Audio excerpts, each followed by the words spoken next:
어떤 시험이든 시험은 단기간에 끝내는 게 최고. 혹시 이런 생각을 하십니까?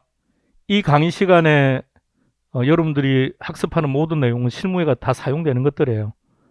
자, 그래서 학원에 머물러 있는 시간이 오래 소요가 되면, 나는 1년이 아니라 2년 공부하고 3년을 공부하면 나가서 현장에 나갔을 때 훨씬 더 전문적인 실력을 가지고 할 수 있을 거라는 그런 생각 혹시 하십니까? 꿈도 꾸면 안 돼요. 예. 현장에서는 누가 일을 잘할 것 같습니까? 정 있는 사람이 잘할까요? 없는 사람이 잘할까요? 정 없는 사람이 당연히 더 잘하겠죠. 왜 잘할까요? 무식해야 용감하지. 지금은 본격적으로 학습을 하지 않은 상황이니까 그렇겠지만, 앞으로 중개사법을 학습하게 되면 여러분 수업 시간 내내 듣는 게 다 한 가지입니다. 하면 자격 취소, 하면 자격 정지. 뭘 하지 말래. 전부 다 뭐 하지 말래. 그러니까 공인중개사 자격증을 따면 뭘 해야 되는지를 궁금해요. 전부 다 하지 말라고 법으로 묶어 놨으니. 그러니까 정을 따는 과정 속에서 지식이 쌓여가니까, 저건 하지 말라고 한 행위니까 안 하는 거죠, 중개사는. 근데 정이 없는 사람들이야 모르죠. 그러니까 당연히 용감할 수밖에요. 그러면 지금 책 보는 시간이 우리 학창 시절에 선생님이 늘 똑같은 얘기했죠. 지금이 좋을 때야. 지금 훨씬 재밌을까요? 어쨌든 시험은 단기간에 합격하고 끝내는 겁니다. 자, 지금 두 번째 제목이 뭐라고요? 앞 시간은 뭐였죠? 균형점의 결정. 그럼 균형점의 결정에서는 시험 문제가 뭐가 나오죠? 응? 균형 가격 구하라, 균형량 구하라는 계산 문제. 어떻게 구하면 되죠? 잘 수요함수, 공급함수, 연립방정식으로 놓고 균형 가격 구해내고, 균형량은 가격을 함수에 대입시키면 어느 쪽이든 똑같아요. 실제 시험에서는 한쪽에만 대입해야죠. 0.1초라도 시간 절약해야 되니까. 그럼 균형량을 구한다. 자, 그것이 우리 33회 시험에서 중요도가 1이라면 지금 하는 내용은 중요도가 100입니다. 자, 시작합니다. 네, 이걸 이제 우리 책에서는 그림을 그리면서 연습하라고 막 그려놓은 거예요. 42페이지 한번 볼까요? 지금 이제 우리는 42페이지 하는 겁니다. 42, 43 그림만 그려져 있죠. 넘기면 연습하라고 그래프도 많이 그려뒀습니다. 자, 그래프를 그리면 안 되는 첫 번째 이유, 제일 결정적인 이유, 그래프를 그리면 시간이 많이 소요된다. 두 번째, 그래프를 그렸을 때 답이 안 나오는 문제가 있습니다. 세 번째, 결정적인 게 뭔지 아십니까? 그래프 못 그린다는 겁니다. 1절 그래프는 그리면 안 돼요. 답을 찾는데 그래프는 절대로 활용하지 않는다. 단 눈으로 볼 줄만 알면 된다. 수요이든 공급이든 증가했다는 것은 어떤 의미다? 증가했다는 말은 곡선이 어디로? 우측으로 갔다는 뜻이다. 감소했다는 것은 좌측으로 간 거다. 그것만 딱 기억하시면 됩니다. 시작합니다. 먼저 균형점 이동은 크게 두 가지예요. 곡선 하나만 이동하는 경우하고 곡선 모두가 이동하는 경우하고 두 가지입니다. 펜 나요? 펜? 칠판? 눈 떼지 말아요. 자, 최대한 똑똑한 표정. 최대한 똑똑한 표정. 자, 우리 랜선으로 만나는 인강 수강 생분들도 마찬가지. 자, 설명도 바로 숙지. 이럴 때는 어떨까? 아예 그런 생각하지 말아요. 법칙입니다. 강량구가 고시 공부할 때 그래프로 했습니다. 왜? 저는 그렇게 배웠거든요. 학교에서도 그렇게 배웠기 때문에 그림을 그리는 연습을 했습니다. 당연히 강의할 때 그림 그리는 연습을 했죠. 연습장 내고 그리는 연습하고 재밌다 그러고 시험 보러 갔습니다. 시험 치고 오면 똑같은 얘기합니다. 그림 못 그렸다고. 왜? 그릴 시간이 없더래요. 시험장 갔을 때 써먹지 못할 거는 애초부터 손대지 마세요. 그때부터 바꾸기 시작했습니다. 그래서 고시 공부할 때는 몰랐는데 혼자서 연습장에다 그림을 한 50개를 그려봤습니다. 50개를 그려보니까 공통점이 나오더라고요. 그 공통점을 법칙으로 만든 겁니다. 무슨 곡선이 있는 거죠? 그 중에서 하나만 이동하는 경우, 둘 다 이동하는 경우 이렇게 된다고요. 자, 하나만 이동하면, 자, 둘 다 이동하는 경우는 다시 세 가지입니다. 자, 이건 무슨 뜻이냐면 수요가 10% 증가했고 공급이 10% 증가했다. 10%, 10%. 그러니까 변했는데 변화의 폭이 똑같다는 얘기예요. 두 번째는 수요의 변화폭이 공급의 변화폭보다 크다는 거죠. 수요는 10% 증가했고 공급은 5% 증가했다. 이런 경우. 세 번째는 공급이 더 많이 변한 경우. 딱 세 가지 케이스입니다. 똑같이 머릿속에 일단 그림을 그려봐요. 일단 전체를 딱 알아야 되니까. 수요 곡선이 있고 공급 곡선이 있는데 첫 번째는 수요 곡선이든 공급 곡선이든 곡선 하나만 이동하는 경우가 있고 두 번째는 곡선이 둘 다 이동한다고요. 둘 다 이동할 때는 이동의 폭이 똑같은 경우도 있고 어느 한쪽이 큰 경우도 있고 작은 쪽이 있다는 얘기입니다. 이런 경우. 그래서 세분화시키면 전체적으로 네 가지가 존재한다는 거죠. 이걸 법칙으로 기억할 겁니다. 갑니다. 일단 좀 이따가 결론 다시 한번 보고요. 자, 읽어볼까요? 시작.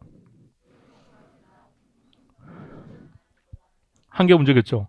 그러면 가격도 변하고 양도 변합니다. 그런데 수요 곡선만 이동했습니다. 그러니까 모든 게 똑같은 방향으로 움직입니다. 이게 제일 쉬워요. 가령 수요가 증가했다.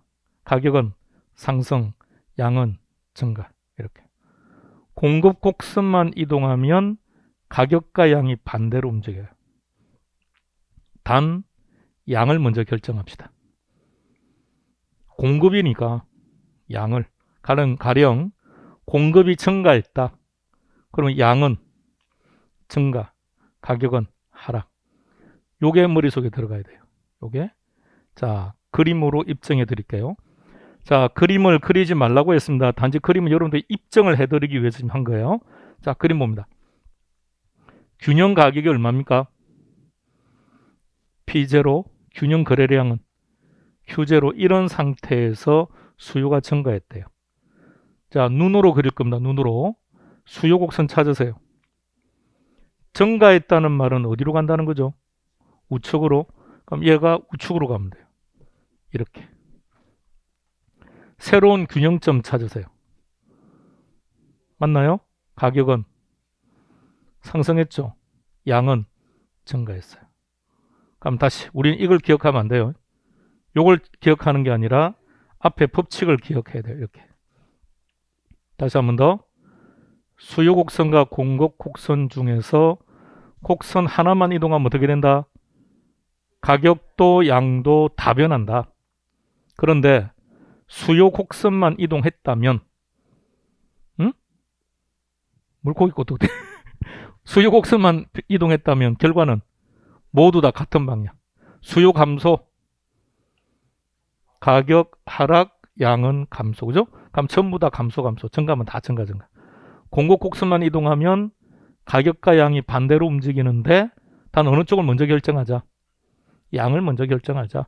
공급이 감소했다. 양은 감소, 가격은 상승. 자, 다시 갑니다. 이번엔 공급을 한번 봅시다. 공급이 증가했대요. 눈으로 그리세요. 공급 곡선 우측으로 이렇게 균형점 찾아요. 가격 어떻게 됩니까? 양을 먼저 결정합시다. 공급이 증가했죠? 그럼 양을 먼저 결정하기로 했죠. 양은 증가, 가격은 하락. 이렇게. 증가 감소 이런 거는 상관없어요. 하락이라고 해도 되고 감소라고 해도 상관없어요. 실제 시험도 그렇게 나오니까. 자, 칠판에 있는 그림은 여러분들에게 입증시키기 위한 자료로 쓴 겁니다. 여러분들은 그래프 1절 안 그릴 겁니다. 칠판은 찍을 필요가 없어요. 이거 찍으면 안 돼요. 이거는 여러분들 기억할 게 아닙니다. 여러분들은 법칙을 기억해야 돼요. 자, 그리고 시험 문제는 이렇게 나와요. 공란 채우세요.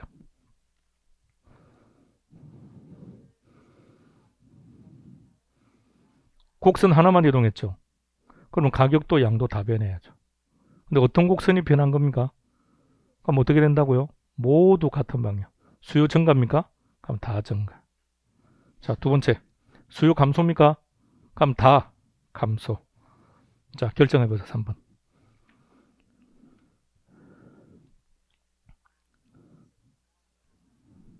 오케이. 자, 일단 법칙을 자꾸 익숙해져야 돼요. 곡선 하나만 이동한 거죠. 곡선 하나만 이동하면 가격도 양도 다 변한다. 단 공급 곡선만 이동하면 가격과 양이 반대. 어느 쪽을 먼저 결정하자. 양을. 공급이 증가입니까? 그럼 양은 증가. 가격은 하락. 공급 감소, 양은, 가격은 이렇게. 시험 문제는 이 4개밖에 없죠. 근데 이 4개를 기억할 거 아닙니다. 이 4개를 암기할 게 아니라고요. 우리는 법칙을 기억할 거라고요. 자, 첫 번째 법칙 입력합니다.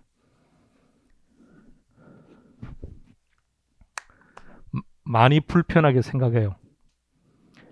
강의하는 입장에서는 그래프 그려서 여러분들한테 연습시키는 게 편해요. 왜? 그 다음 여러분들의 몫이니까. 그림 못 그려서 답 못 찾는 거는 여러분들의 몫이지, 이걸 뭐 암기를 못하겠다 이런 말은 안 나와요. 그런데 그 그림요, 전혀 합격에 도움되지 않습니다. 그림 형태로 강의한 그딴 건 전부 다 의미 없어요. 이렇게 하셔야 돼요. 법칙으로. 첫 번째 장점, 조금만 한 3번 정도만 보면 파악이 될 겁니다. 첫 번째 장점, 시간이 허블나게 단축된다는 거. 어떤 경우는 5초 안에 답 바로 보입니다. 절대 그래프 그리면 안 돼요. 자, 이제 찍어도 괜찮아요. 자, 이제부터는 찍으라고 말 안 할게요. 여러분들이 필요한 거 있으면 찍으시면 돼요.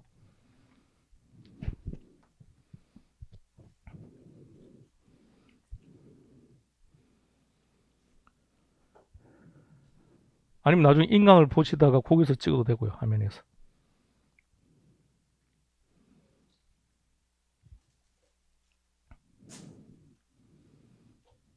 나중에 수포기 책 놓으면 그게 다 나와 있습니다. 자, 그 다음 가볼게요.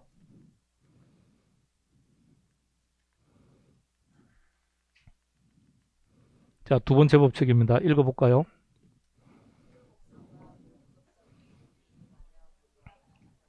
두 가지 조건이 들어간가요? 첫 번째 조건은 곡선이 둘 다 이동했다. 두 번째 조건은 오케이, 크게 갔다. 크게 갔다는 게 무슨 말이죠? 10% 증가, 10% 증가, 20% 감소, 20% 감소, 이렇게. 또는 뭐 20% 증가, 20% 감소, 이렇게 됐다는 얘기입니다. 자, 모두 이동하고 크기가 같으면 가격과 양 중에서 어느 한쪽은 안 변합니다. 불변이 나옵니다. 이렇게 생각해 보세요. 고양시 인구 10% 증가, 고양시 주택 공급량 10% 증가. 그럼 가격은 변할 이유가 없지 않습니까? 이런 개념. 따라서 곡선이 둘 다 이동을 하면서 이동의 크기가 동일한 경우에는 가격과 거래량 중에서 어느 한쪽은 변하지 않는다. 그럼 이제 어느 쪽이 불변인지를 결정해야죠. 가격이 불변인지 양이 불변인지는 결정하는데, 자, 이렇게 되는 경우입니다. 수요 곡선과 공급 곡선이 둘 다 증가하거나 둘 다 감소하거나. 자, 보세요. 증가냐 감소냐가 중요한 게 아닙니다. 곡선이 둘 다 증가하거나 둘 다 감소하거나, 즉 같은 방향으로 이동하면 가격이 불변입니다.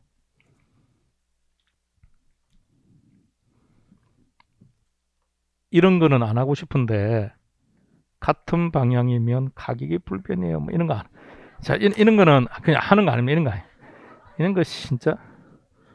그래도 혹시나 좀 일단 초기에 암기하는데 도움이 좀 될까봐 한 겁니다. 또 기억 해놓고 기억 암기해요 또. 나중에 기억이 어디 있더라 이런. 자, 그럼 이제 반대 방향으로 움직이면 어느 쪽이 불변일까요? 양이 불변이겠죠. 그럼 이게 무슨 말일까요? 수요곡선과 공급곡선이 반대 방향으로 이동한다는 말은 수요는 증가하고 공급은 감소하고, 이런 식으로. 그러면 이제 한쪽이 자, 동그라미 1번으로 다시 가세요. 한쪽은 불변이죠. 그럼 한쪽이 불변이면 다른 쪽은 변해야죠. 그럼 다른 쪽은 증가인지 감소인지 어떻게 결정할 거냐? 수요 곡선만 가지고 결정하면 돼요.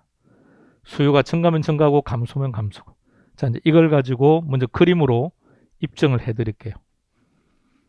자, 그림 균형점이 형성되었습니다. 조건. 조건이 어떤 조건인지 제시해봐요. 첫 번째, 곡선이 둘 다 이동했다. 두 번째, 같은 폭이다. 증가 감소는 크게 중요하잖아요.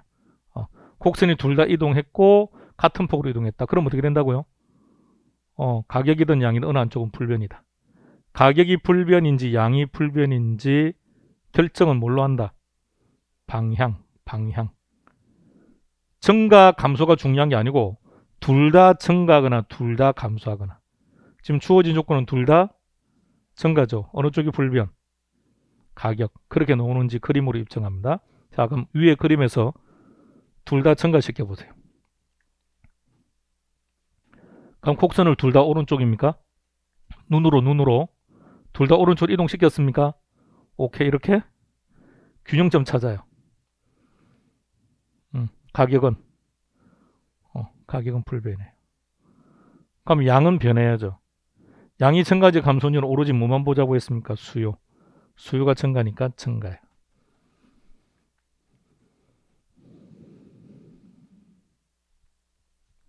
자, 이번에는 조건을 이렇게 제시할게요. 제시된 조건은 어떤 조건인지를 먼저 파악하세요. 첫 번째, 곡선은 둘 다 이동했다. 두 번째, 같은 크기로 이동한 거죠. 그러면 가격과 양 중에서 어느 한쪽은 불변이죠. 어느 쪽이 불변인지는 뭘로 결정한다고요? 방향. 그런데 좌측을 먼저 봐요. 둘 다 증가이던 둘 다 감소이던 그럼 여기서 둘 다 감소시켜봐요. 곡선 방향. 그럼 둘 다 감소면 둘 다 좌측으로 가 있겠죠. 여기 나오겠죠. 여기. 자, 근데 이번에는 한쪽은 증가, 한쪽은 감소죠. 그럼 어느 쪽이 불변? 양. 자, 양이 불변인지 체크합시다. 자, 먼저 눈으로 한번 그려주시겠습니까? 수요는 감소니까 좌측으로 보내고 공급은 우측으로 보내고. 보내세요. 균형점 여기 나옵니까? 이렇게. 균형점 찾아요. 어디가 불변? 양은 불변. 가격은 그림을 보지 마시고 수요 감소죠. 이렇게.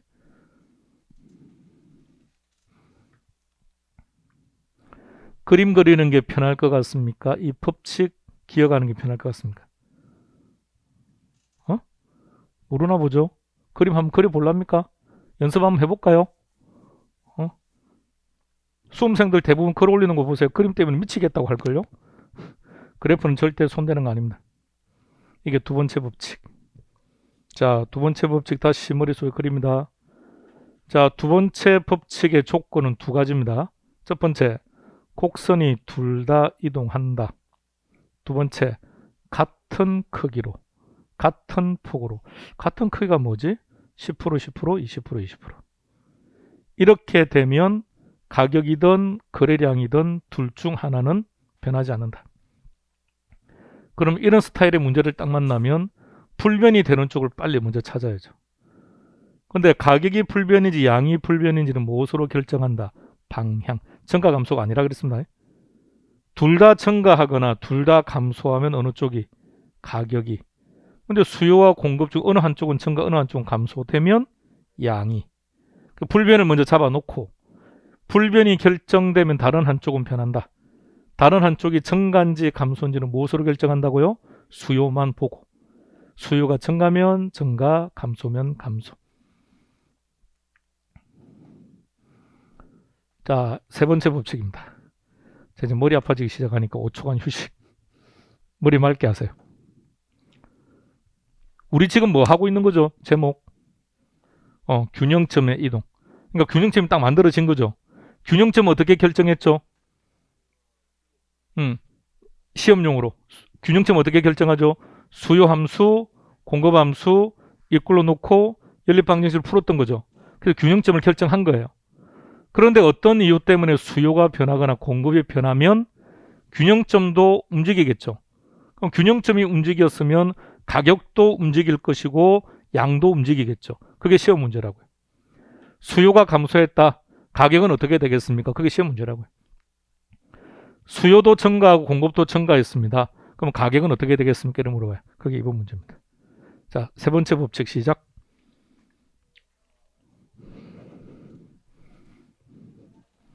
두 번째 법칙이 뭐였죠? 곡선이 둘 다 이동한다. 이동의 크기가 같다. 이번에는 곡선이 둘 다 이동한다. 근데 크기가 다르다. 크기가 다르다는 게 무슨 말입니까? 한쪽은 10%, 한쪽은 20% 이런 식으로. 자, 이렇게 되면 가격과 양이 또 다 변합니다. 가격과 양이 다 변하는데 이때는 어떻게 결정할 거냐? 1번 보세요. 시작.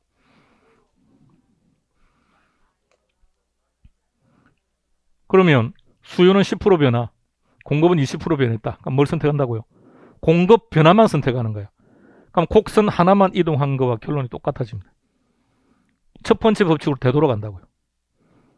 자, 확인해 볼게요. 자, 네 번째는 잠시 후에. 자, 조건 보세요. 둘 다 증가인데 크기가 다르네요. 눈으로 먼저 움직여 보세요. 둘 다 오른쪽으로 갔는데 폭은 달라요. 자, 균형점입니다. 가격은 어떻게 된 거죠? 그림에서 가격은 하락, 양은 증가인데 그 전에 곡선이 둘 다 이동을 하고 이동의 크기가 다를 때는 어떻게 한다? 큰 쪽만 선택한다. 그럼 이 경우 우리는 뭘 선택할 겁니까? 공급 증가. 그럼 생각해요. 공급이 증가했다. 양은 증가. 가격은 하락. 그대로요. 가격은 하락하고 양은 증가해요. 하나 더 볼까요? 이번에는 뭘 선택하실 겁니까? 수요 감소죠. 그럼 전부 다 감소. 수요 곡선만 이동하면 전부 다 같은 방향이니까. 그림으로 일단 입증해 드리겠습니다. 균형점입니다. 가격은 하락했습니다. 양은 감소했습니다. 시험 문제 이렇게 나옵니다. 블랭크 채우세요.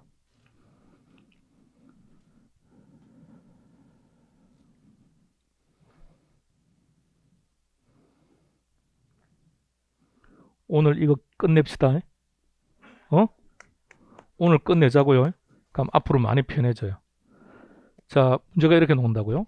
그러면 첫 번째 조건을 찾아야죠. 곡선이 둘 다 이동했습니까? 하나. 두 번째는 이동의 크기가 같다. 그러면요. 아, 가격과 양 중에서 어느 한쪽은 불변이구나. 일정이구나. 변하지 않는구나. 그러면 어느 쪽이 불변인지를 뭘로 결정해야죠? 방향. 지금 다른 거 보면 숫자는 볼 필요, 계산 문제가 아닌 이상 숫자는 저기서는 볼 필요 없어요. 자, 그러면 둘 다 증가입니까? 그럼 가격은 불변, 일정, 변하지 않는다. 그럼 양은 변해야죠. 양이 증가인지 감소인지는 뭘 가지고 결정하자고요? 수요. 수요가 어떻게 됐다고요? 증가. 자, 이번 문제 결정해 보세요.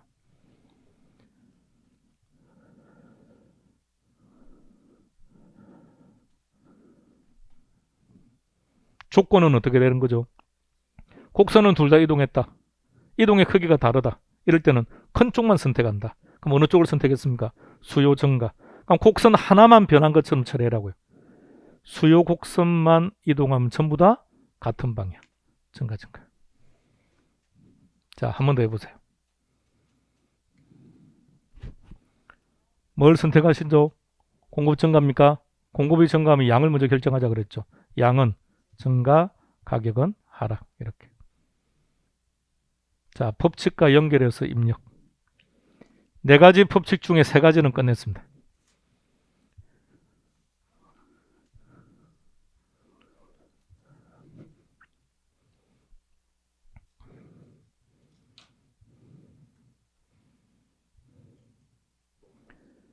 그럼 네 번째 법칙은 잠시 후에 보기로 하고 문제 하나를 먼저 볼게요. 그럼 이게 시험 문제는 어떻게 나오는지.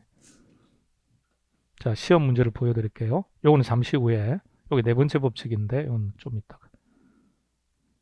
요것도 조금 이따가 하고. 자, 이렇게 나와요. 답 찾아보세요.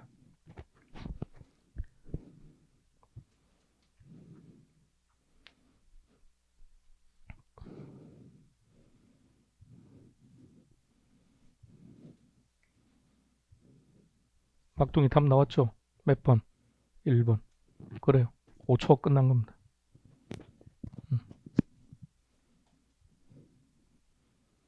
저걸 그림을 갖다 그린다. 하루 왼종일 그림 그리다 끝나야 됩니다. 다시 한 번 더요. 항상 기억하세요. 시험장에서 행하지 않을 행동은 평소도 하지 마세요. 지금은 대충 그림을 얼렁뚱땅해서 했는데 시험장 가서 그린다? 안 합니다. 어떤 경우는 오른손 몰랐는데 이번에 시험 끝나고 어떤 분이 밴드에 올렸더라고요. 오른손 올려 왼손 올려 뭐 했다고. 이렇게 해가지고 올리고 잘 이렇게 했다고요. 그랬다고 욕을 해놨더라고요. 뭐 100기 들어 1000기 내리면 그거 똑같은 거 아니냐고. 그래서 물었습니다. 어느 학원에서 하셨나요? 그러니까 이제 맨투맨으로 답이 왔더라고요. 어딘지는 생략하는 걸로 하고. 자, 동그라미 1번 봐요. 공급은 불변이라고 했죠. 그럼 그건 아예 볼 필요 없죠. 그럼 공급은 안 변했다는 뜻이니까. 그럼 수요가 감소했다. 곡선 하나가 이동했네요. 곡선 하나만 이동하면 전부 다 변한다. 근데 수요 곡선만 이동하면 모든 게 같은 방향. 그럼 여기서 키는 수요 감소죠. 그럼 전부 다 감소 이렇게 나와야죠. 자, 2번 갑니다. 2번은 키가 뭐죠?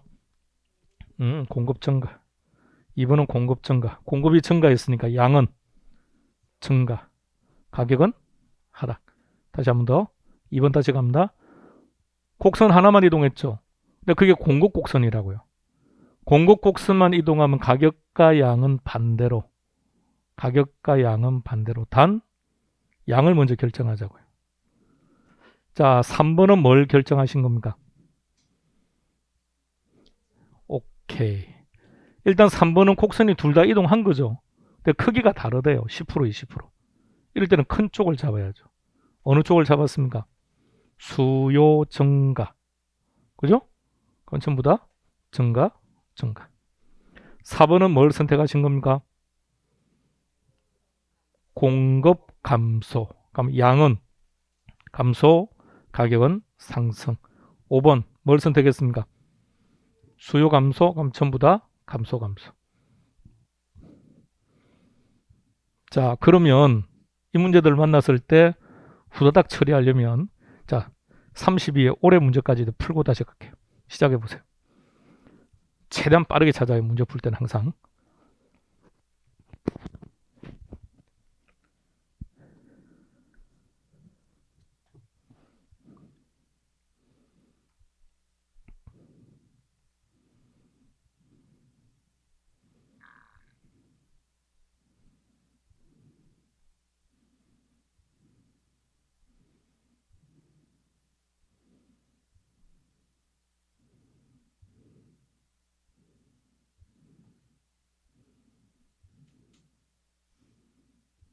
공급 감소인데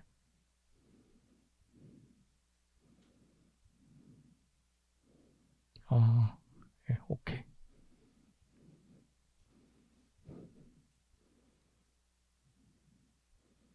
그러면 대충 한 10초, 20초 안에 답 찾겠죠. 예. 다 같이 답은 몇 번? 너무 멀리 갔는데. 아주 다양하네. 괜찮아요. 원래 답은 다양하게 나와. 자, 1번에서 키. 수요 증가. 그죠? 수요 증가 전부 다 증가죠. 2번에서 키. 수요 감소 폭이 공급 감소 폭보다 작다. 그럼 큰 쪽을 잡아야죠. 공급 감소죠. 그럼 양은 감소, 가격은 상승. 3번은 어디가 키입니까? 응? 감소폭과 감소폭이 같대요. 같대. 그러면 가격과 양 중에서 어느 한쪽은 변하지 않아야죠. 왜 가격이 불변이라는 거죠?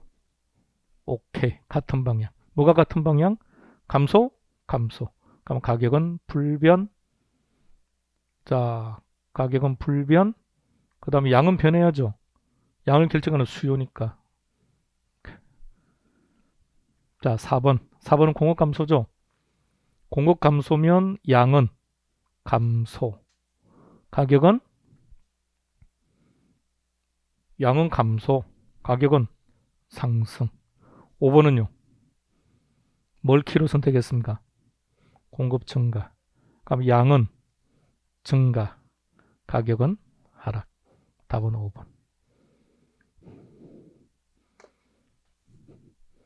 재수없게 이제 5번이 있으면 한참 해야 되지만, 자, 이거 그래프 그린다고 생각해 봐요. 어느 게 더 빠르겠는지. 지금 그래프 그리는 연습을 잠시 한번 해볼까요? 쉬운지. 아마 이것보다 100배로 골 때릴걸요? 하지 마세요. 어렵다 쉽다가 중요하지 않다고 생각합니다. 시험 당일날 사용할 거냐 안 할 거냐가 문제인데, 시험 당일날 활용하지 않을 내용이라면 일절 손대지 않는 것이 타당할 것 같아요. 자, 이렇게 하는 겁니다. 자, 그러면 우리는 이게 지금 익숙해져야 돼, 법칙이. 그림은 여러분들한테 입증시키기 위해서 한다 그랬습니다. 자, 이 그림을 다시 한 머릿속에 딱 그려보세요. 법칙이 4가지라고 해서 좀 불편한데, 결론 법칙은 2가지예요. 곡선 하나만 이동한다, 곡선이 둘 다 이동한다. 근데 곡선이 둘 다 이동하는 경우가 3가지라는 거죠. 그래서 수요 곡선과 공곡 곡선의 이동의 크기가 동일하면 가격과 양 중에서 어느 한쪽은 변하지 않고요. 수요가 더 많이 변했다? 그러면 증가든 감소든 무조건 같은 방향으로 가겠죠. 증가면 다 증가고 감소면 다 감소고. 공급 곡선이 더 많이 이동했다면 가격과 양은 반대로 변하겠죠. 자, 다시 머리 맑게 하세요. 같이 해야 됩니다. 이걸 생짜로 외우면 안 들어가요. 자, 시작합니다. 머리 맑아진다. 막둥아, 너 다 숙제했니? 법칙? 너 그래프로 공부했지? 너 이쪽 전공했니? 아니야. 그래프로 하면 안 돼요. 의미가 전혀 없어. 자, 갑니다. 오세요. 첫 번째 법칙은 곡선 하나만 이동하는 경우입니다. 곡선 하나만 이동하면 어떻게 된다고요? 가격도 양도 다 변한다.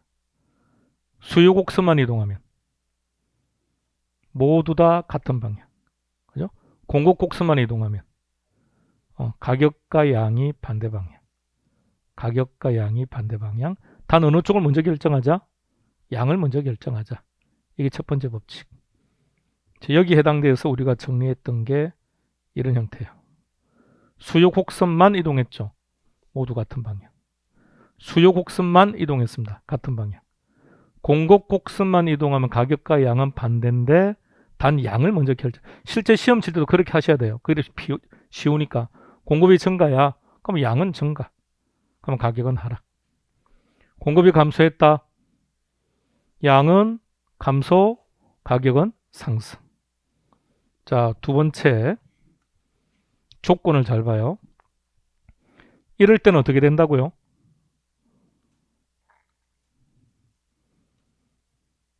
하나는 불변이다. 가격과 양 중에서 하나는 불변이다. 어느 쪽이 불변인지는 어떻게 결정하죠? 방향. 무슨 방향? 곡선들의 이동 방향. 둘 다 증가, 둘 다 감소. 같은 방향이면 가격이 불변이야. 그런데 만일 한쪽은 증가인데 한쪽은 감소했다. 수요는 증가했는데 공급이 감소했다. 그러면 양이 불변. 그럼 다른 한쪽은 변한다, 그죠? 증가인지 감소인지는 수요 곡선만 가지고 결정한다. 수요가 증가면 증가고 감소면 감소다. 이렇게. 자, 이것을 가지고 이제 했던 내용 세 번째 한 번 더 보고요. 결론은 세 번째와 첫 번째는 똑같은 거 아닙니까? 첫 번째 법칙과 세 번째 법칙은 똑같은 거니까 자연스럽게 정리하면 되는 거고.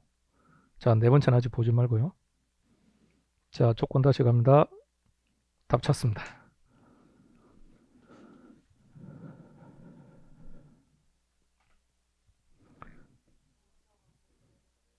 가격은 일정이다. 왜 일정이다?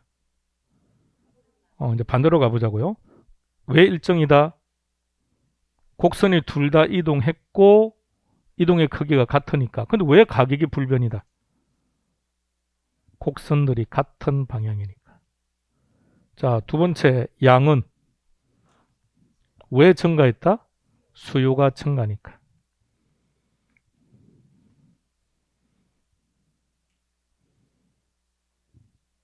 둘 다 증가다 그죠? 왜 둘 다 증가죠? 수요 증가만 선택했으니까. 왜 수요 증가를 선택한 거죠? 곡선이 둘 다 이동한다. 근데 이동의 크기가 다르더라. 그럼 크게 이동한 것만 선택해서 곡선 하나만 이동한 것처럼 처리하면 된다. 세 번째,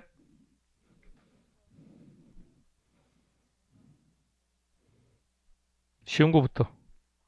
공급 증가 잡았죠. 그럼 양은 증가하고, 그럼 쟤는 무조건 반대로 가야죠. 하락, 이렇게. 자, 이제 마지막 네 번째 법칙 하나를 정리하려고 합니다. 최근에 이 네 번째 법칙이 32회 때는 안 나왔기 때문에 우리 시험에서는 얘가 시험 지문에서 보일 겁니다. 자, 다시 5초간 쉬었다 갈 겁니다. 머리 말게요. 복잡하다 생각하시면 안 돼요. 그래프 그려봐요. 얼마나 더 복잡한지. 자, 빨리 방법을 숙지하려고 하세요. 자, 마지막 하나는 이겁니다. 문제를 쭉 봐요.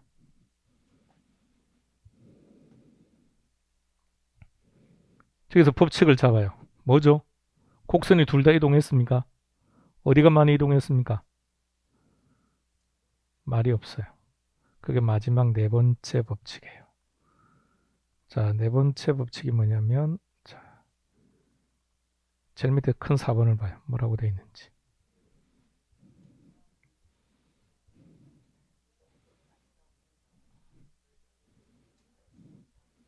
제가 이제 무슨 말인지 이제 하면서 할게요. 자, 네 번째 법칙은 곡선이 둘 다 이동을 해요.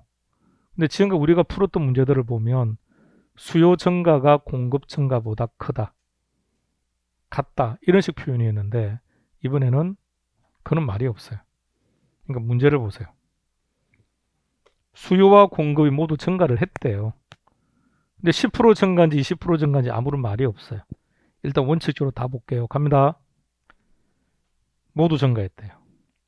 그랬을 때 가격과 양이 어떻게 변하는지를 체크하는데 출제자가 10%다 20%다 말이 없으니까 우리가 설정합니다. 첫 번째는 이렇게 갈게요. 10% 증가 10% 증가 이렇게 되면 가격은 불변, 양은 왜 증가죠? 수요가 증가니까. 조금 바꿀게요. 이번에 이렇게. 일단은 수요 증가 선택한 거죠? 다 증가. 자, 이번에 조금 바꿀게요. 공급 증가 선택했습니까? 그러면 양은 이게 됐죠. 그리고 결과를 다 봐요. 결과를. 가격을 잘 보세요. 가격을. 가격. 그걸 위에서 뭐라고 했는지 봐요. 저기 기출 질문이에요. 균형 가격의 상승 여부는 균형 가격이 상승할지 하락할지 일정할 건지의 그 여부는 곡선들의 이동의 폭이 결정한다고요. 이걸 다른 말로 뭐라고 하느냐 이렇게 말해요. 여기서 알 수 없다의 의미를 잘 파악하세요. 모른다라는 말이 아니라 상승할 수도 있고 하락할 수도 있고 일정할 수도 있다는 뜻이에요. 자, 그런데 그 순간 상대편을 봐요. 변하는 쪽을 봐요. 가격은 알 수 없다는 거죠.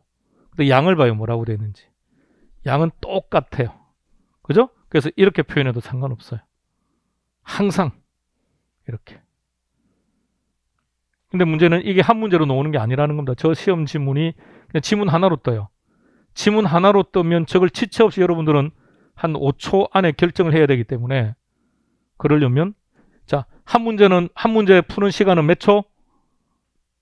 이상한 소리 하면 무조건 40초라니까요. 지난주 40초라고 했지 않습니까? 40초 안에 답을 찾아야 돼요. 그래 시험 당일 합격해요. 이론상 1분 안에 풀면 되죠. 그런데 안 됩니다. 그러면 합격 못해요. 40초. 그러니까 저 문제를 만나자마자 5초 안에 결정을 해야 돼요. 5초 안에 결정을 하려면 딱 숙지되어 있지 않은 이상 답 못 찾아냅니다. 즉 어떻게 해석할 겁니까? 해석 칠판처럼 해설하면 안 돼요. 해석할 시간도 없고. 그리고 보통 이 강의는 언제쯤 보통 만나는 게 일반적이냐? 5월달. 빠르면 3월달. 근데 우리는 처음 만났을 때 이 부분 완전히 끝낼 겁니다. 균형점의 이동은 오늘 끝내는 걸로 합시다. 그리고 오늘 댁에 돌아가서 곰곰이 생각하세요. 계속 할까? 여기서 접는 게 합리적일까? 이런 생각. 한 번 더 말합니다. 익숙하지 않을 뿐입니다. 어려운 게 아닙니다. 불편한 겁니다.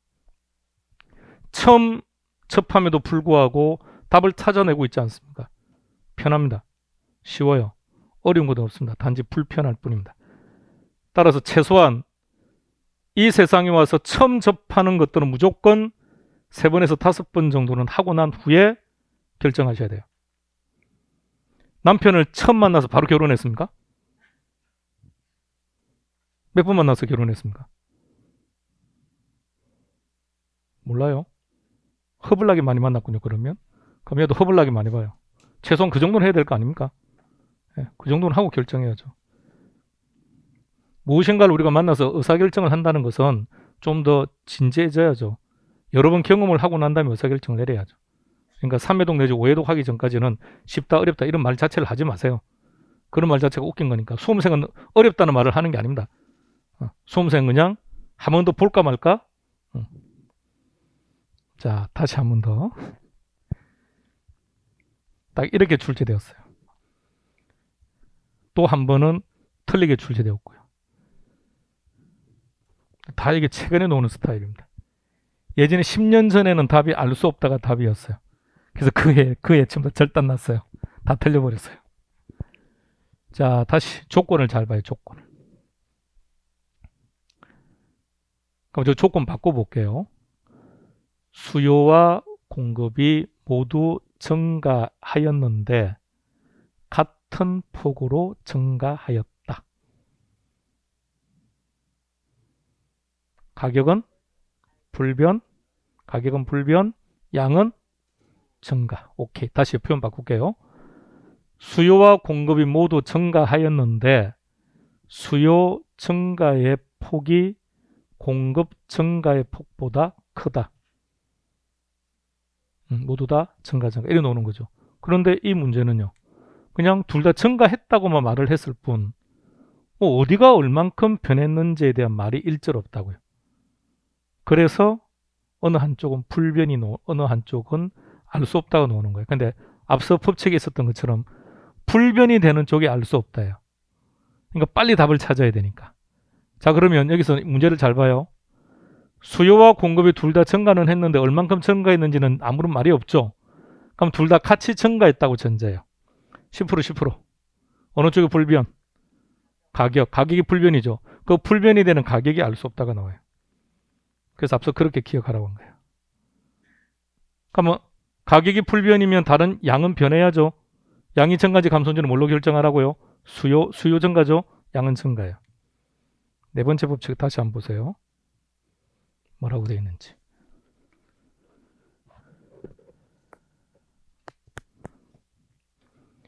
불변인 쪽을 알 수 없다로 처리하라고 했지 다른 한쪽에 대해서 아무런 말이 없으면 다른 한쪽은 기존 법칙 그대로 간다는 얘기예요. 그래서 법칙 4개를 가지고 모든 문제를 다 해결할 수 있습니다. 일단 3회도 가세요. 막둥이가 순발력이 빠른 이유는 아시겠죠? 그죠? 왜 순발력이 빠를까요? 바로바로 지금 답을 하고 있지 않습니까? 이유는요. 젊어서 아니고 젊어서 그러면 지금 다른 젊은 친구들은 그러면 다른 친구들 지금 물 먹이는 거 아닙니까? 그게 아니라 상당히 집중력이 좋아요. 지금 칠판에서 눈을 한 번 안 떼고 있어요. 지난주도 그랬고. 그러니까 조금만 더 집중해요. 나이하고 상관없어요.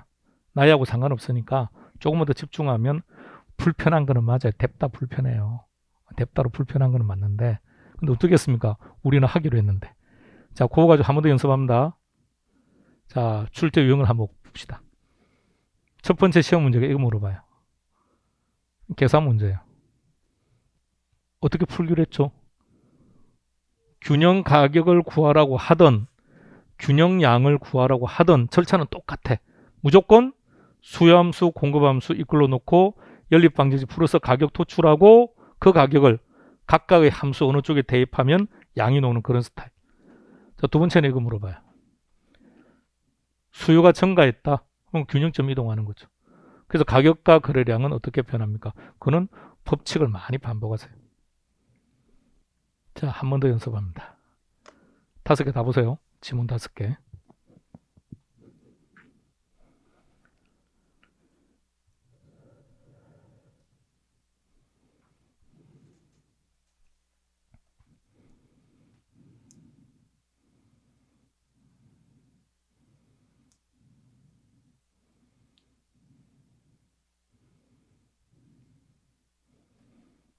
궁극적인 목적은요, 법칙을 암기하고 있는 게 중요한 게 아닙니다. 법칙은 암기했으나 문제가 너무 활용 못한다. 그러면 뻥인 거죠. 그러니까 그걸 빨리 문제가 되었을 때 활용할 수 있어야 돼요. 자, 1번, 2번, 동그라미 1번, 2번의 공통점. 곡선 하나만 이동했다. 3, 4, 5번의 공통점. 둘 다 이동했으나 크기가 다르다. 이럴 때는 결론 1번이나, 자, 1번은 수요 감소죠. 5번 보세요. 5번도 결론은 수요 감소죠. 그러니까 둘은 똑같은 결론이 도출돼야죠. 그러면 둘 중에 둘의 내용이 다르다면 둘 중에 어느 하나는 틀렸어야죠. 그러니까 곡선 하나만 이동하든 곡선이 둘 다 이동을 하되 이동의 크기가 다른 경우라면 결론 답은 동일하게 나온다는 거죠. 그래서 1번 같은 경우는 공급은 아예 볼 이유가 없죠. 불변이라고 했으니까. 그럼 전부 다 감소. 2번은 공급 증가. 공급이 증가하니까 양은 증가하고 가격은 하락. 3, 4, 5는 곡선은 둘 다 이동했다. 크기가 다르다. 빨리 크기가 큰 쪽을 잡아야죠. 그런데 보니까 큰 쪽을 잘 못 잡고 있던데 보니 방금. 3번은 어디가 더 크다? 수요 증가, 증가. 4번은 어디가 더 크다? 공급 감소, 양은 감소, 가격은 상승. 5번은 어디가 더 많이 변했다? 수요 감소, 전부 다 감소. 자, 한 번 더 합니다. 시작. 똑같은 문제예요.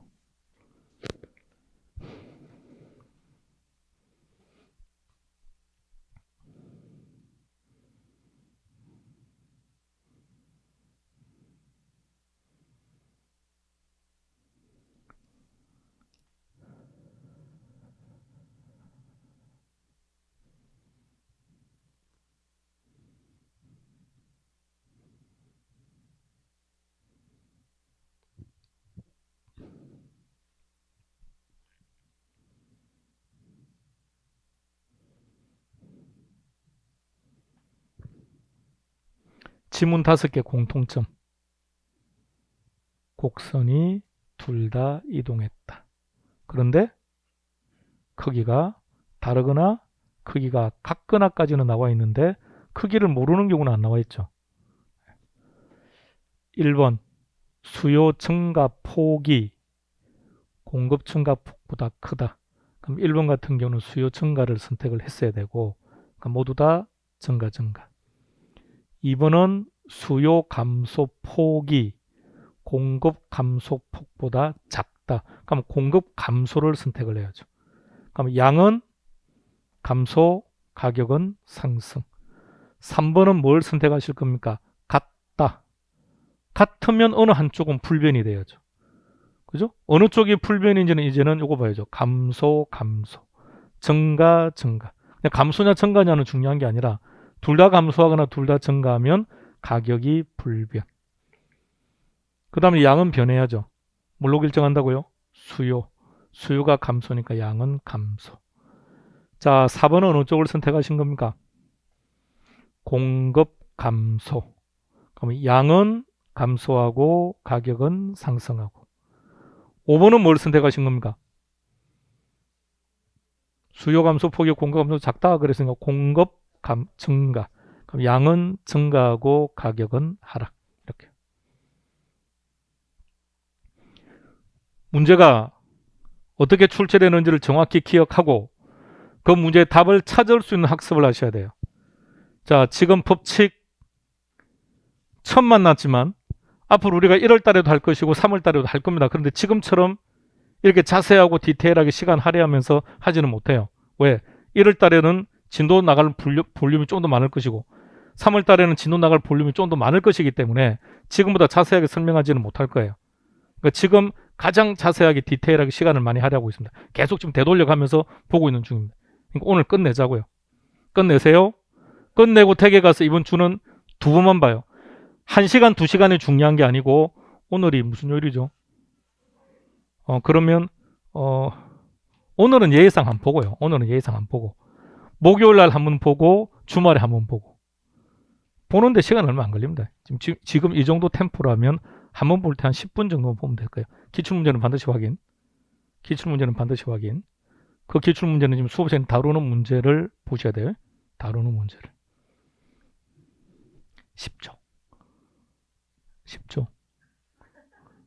아기가 몇 학년입니까?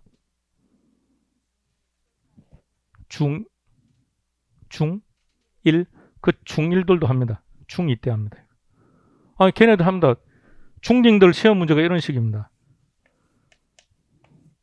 자, 그림처럼 D가 T-로 이동했다. 그 원인 아닌 거 찾아 이렇게 놓습니다. 고딩은 말할 것도 없고 고딩 스타일입니다. 고딩 사탐 들어가면 다 이렇게 놓습니다.